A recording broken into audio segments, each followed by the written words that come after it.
Iyan, magandang panahon natin ngayon. Napakaliwanag ng ating kalangitan.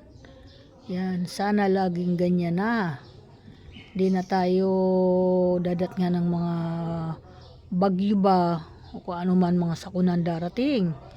Yan, napaka ng ating kapaligiran, aliwalas. Yan, napakasaya. Ang ganda ng pagising ko mga guys, wala akong naramdaman na ambon. Pagdating ko sa tindahan, hindi po ako nabasa ng ulan. Yan mga guys, welcome to my vlog. Good morning everyone. Good morning for watching. Napakaganda ng ating kapanahunan ngayon. Manalangin tayo sa atin may kapal at sana wala ng mga sakunang darating sa atin. Ako po, nakapanalangin na po ako kanina ng umaga pagtayo ko at pag-upo ko sa aking kama. Yan po ang aking ginawa agad. Pasalamat ako sa buong magdamag at sa buong maghapon na inukol na naman namin mag-aanak sa bahay na lahat ng gawain ay nairaos namin at sa mga anak ko na wala. Pinanalangin ko din sila na ingatan sila ng Panginoon at yan po yung lagi kong hinihiling sa Kanya. Ang mga anak ko bigyan ng mga malalakas na kalusugan, na mga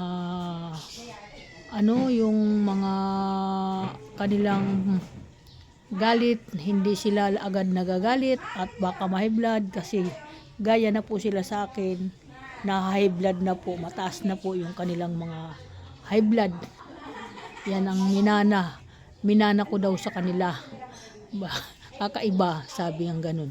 Iyan po, wala naman akong magawa kasi kung iyon talaga ang gusto ng atin kalusugan na dumating sa ganyan, lahat naman ng tao ay kanya-kanyang schedule, kanya-kanyang yung mga dumarating na mga health, kung anong mga dumarating na mga ating kalusugan ay basta't kaya lang po natin, tiis lang po tayo, tuloy-tuloy lang ang buhay at mangarap at matyaga at maggawa kung anong pwede natin pagkakaanuhan. Yan. Okay, mga kaibigan, ako'y nagpapasalamat ngayong umaga sa inyo, sa lahat ng mga follower ko.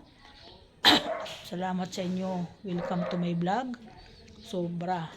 At gumising na naman ako na medyo maganda ang aking aura. Thank you so much. Bye-bye. Bye-bye po. Tuyo po. Saan pa sa balot?